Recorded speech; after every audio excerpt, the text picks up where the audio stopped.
Enter the Spotlight, a series of intimate conversations about life with lymphedema with host Quabila Jones. Join me as I take you on a journey of the highs and lows and the joys and pains of life with lymphedema. For every setback, there were just as many comebacks. I hope you enjoy this journey and learn something along the way. Please subscribe, follow, like, and share the Q Spot podcast on all of the major podcast and social media platforms. And don't forget to be intentional. Hey y'all, QB here with another segment of Into the Spotlight.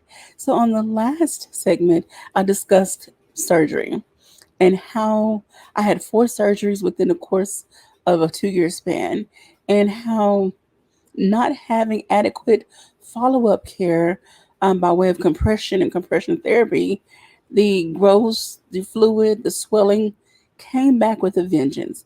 Today, I want to talk about marriage and family because I was married at the time and I'm still trying to balance all of this. My son was younger and he was in school and he needed me. Life was just simply altered at this point.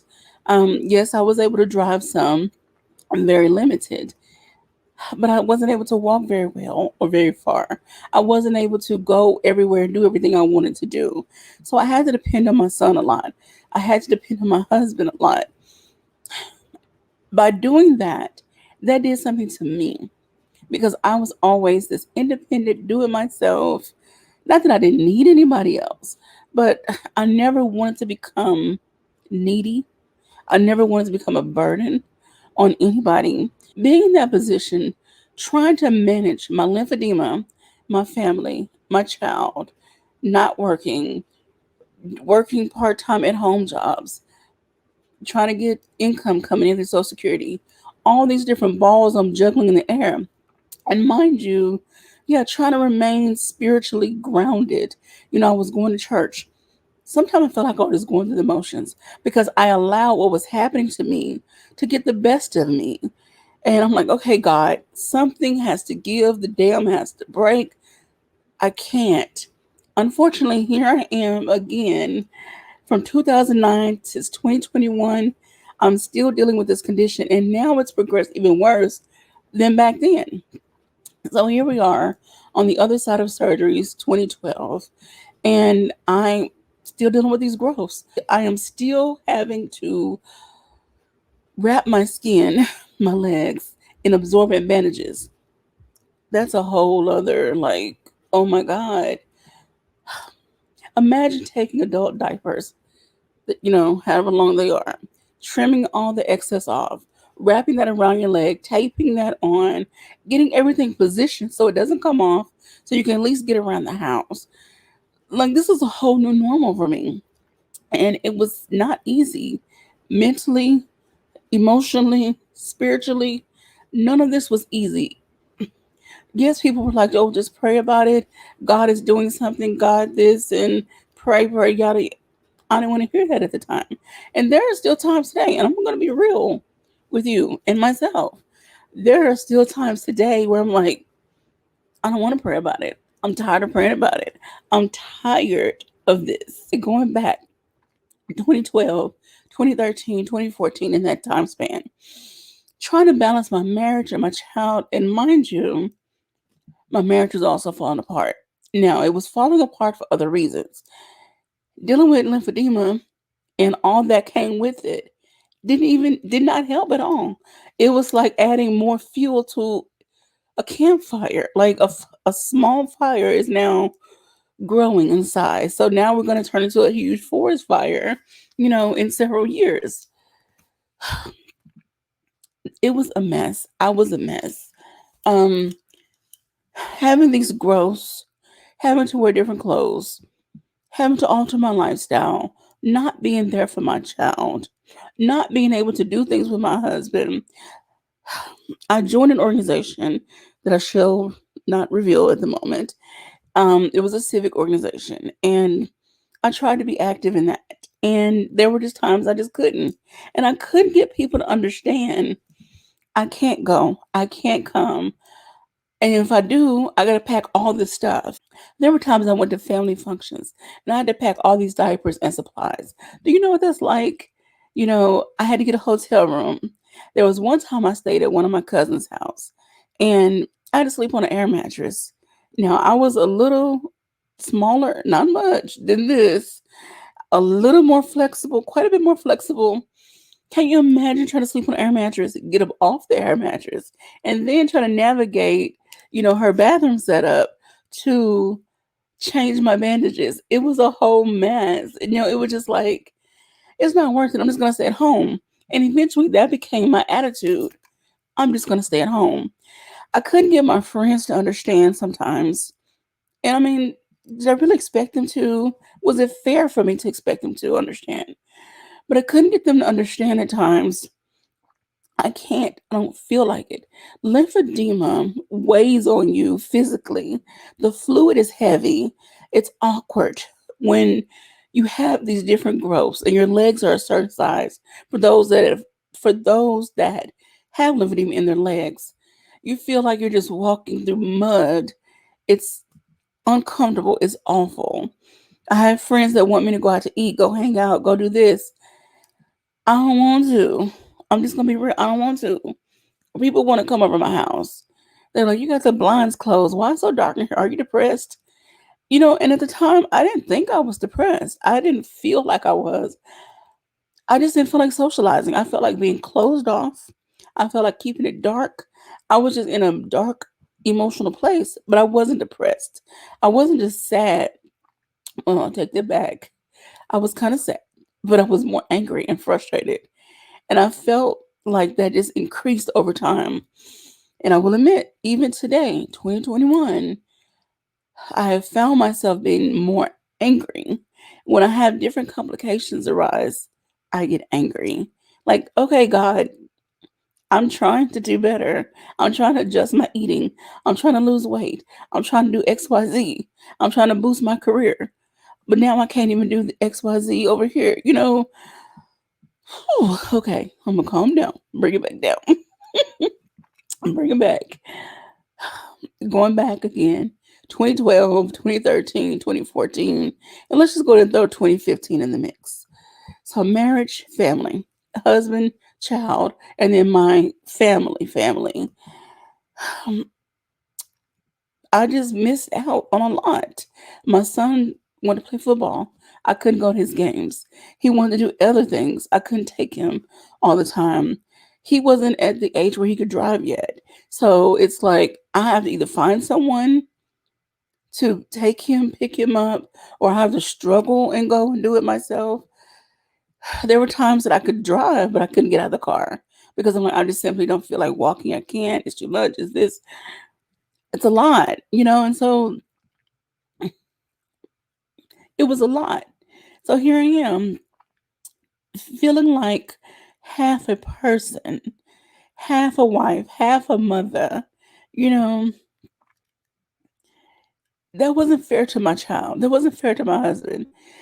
When I got married, I was overweight. I was, bigger girl, and I was dealing with some effects, but nothing like this. Like, nothing. Actually, the infection hadn't even started. My legs were starting to get bigger, but I didn't think nothing of it. I just thought it was weight gain. It wasn't after I got married. And I felt like my husband didn't sign up for this. Shoot, I didn't sign up for this. And I never wanted to be a burden on my child. And I'm tread lightly when I say this. When I was 14, my mother had a stroke, major stroke, and it altered her way of thinking and functioning.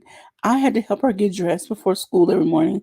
I had to do all the housework, the cooking, paying the bills. There was no online bill paying at the time, so it was a matter of, writing checks and stuffing envelopes and again trying to get someone to take me to the post office and this, that, and whatever.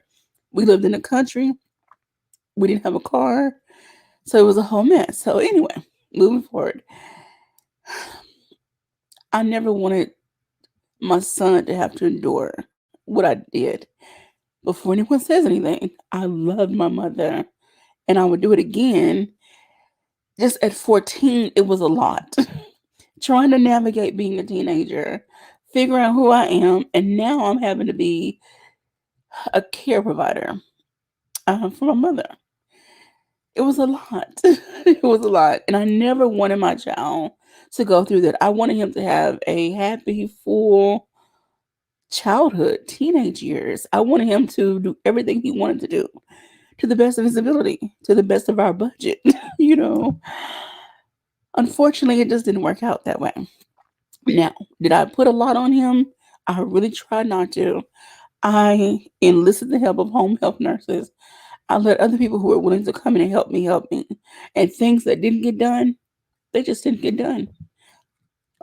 I didn't cry about it. I didn't fret over it. I didn't care.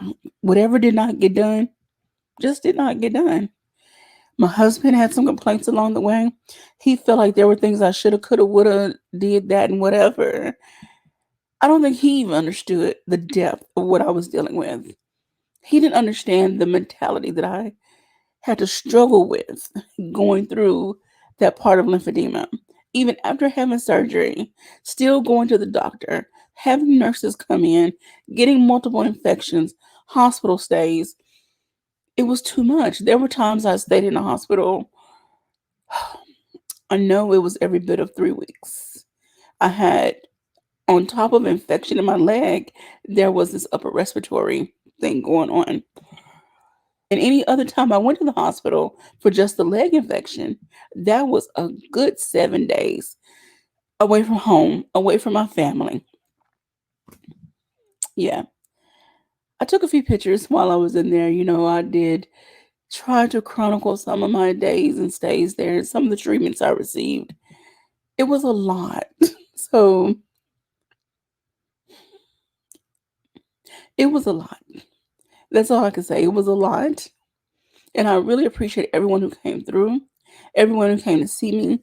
And even though I tried to push people away, I really tried to push people away. I got stuck in this space. And now I'm almost been forced to let people in because lymphedema has taken over in a different way. And it has limited a lot of my mobility. In the first video, I'm sure you saw this thing hanging around me. I will address that. It's a lift. It's a hoist with of course, a chain, not a chain, string, whatever attachment. And then I have a scarf that I've looped that I put on my foot to help lift my leg in bed. It's gotten to that point because the lymphedema has made my legs so heavy. It makes it difficult to get out of bed. I can get in bed. I can get out of bed fine. It's the getting back in bed sometimes that's hard. Living alone, I have to do what I have to do. Again, life with lymphedema. It is taking me up, down, through, left, right, and then some. And I just want to share my story so that people understand when they see me, I'm not just overweight for no reason. Yes, I can stand to lose some pounds, and I'm working on that. I'm working on that.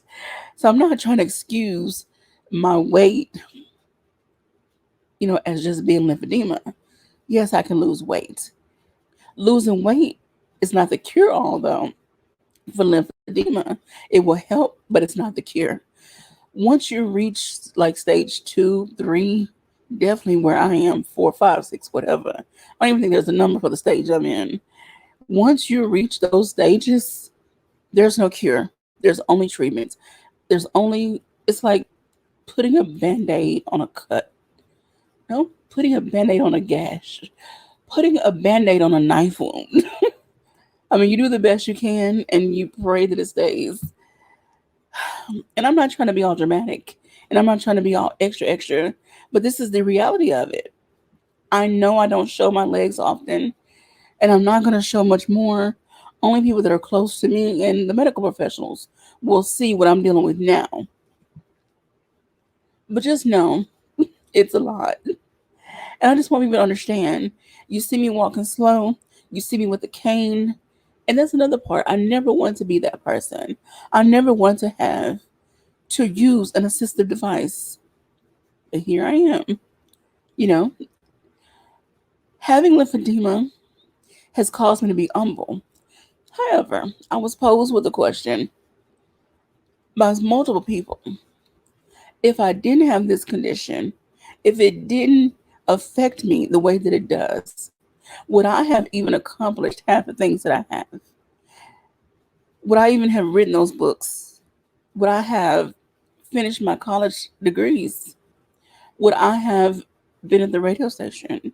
Would I have tried to do any of the other things that I've done if I didn't have lymphedema slowing me down, sitting me down? Would I just be going through life spinning my wheels, trying to find the next thing, working some meaningless job? I don't know. I will say that on the upside, and I definitely will get into some of that later, having lymphedema has opened some doors of opportunity for me to meet people who have led to the meeting of other people that is increasing my network.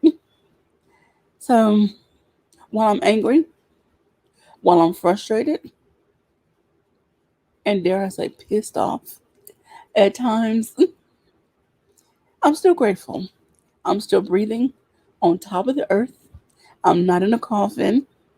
I'm not in a nursing home. Even though living alone sometimes it has its setbacks, I'm still living. I'm living. I'm still functioning.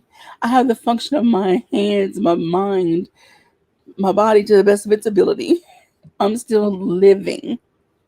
So I'm grateful for that. So please don't misunderstand any of my commentary. I am very grateful for life, even though I'm dealing with this condition.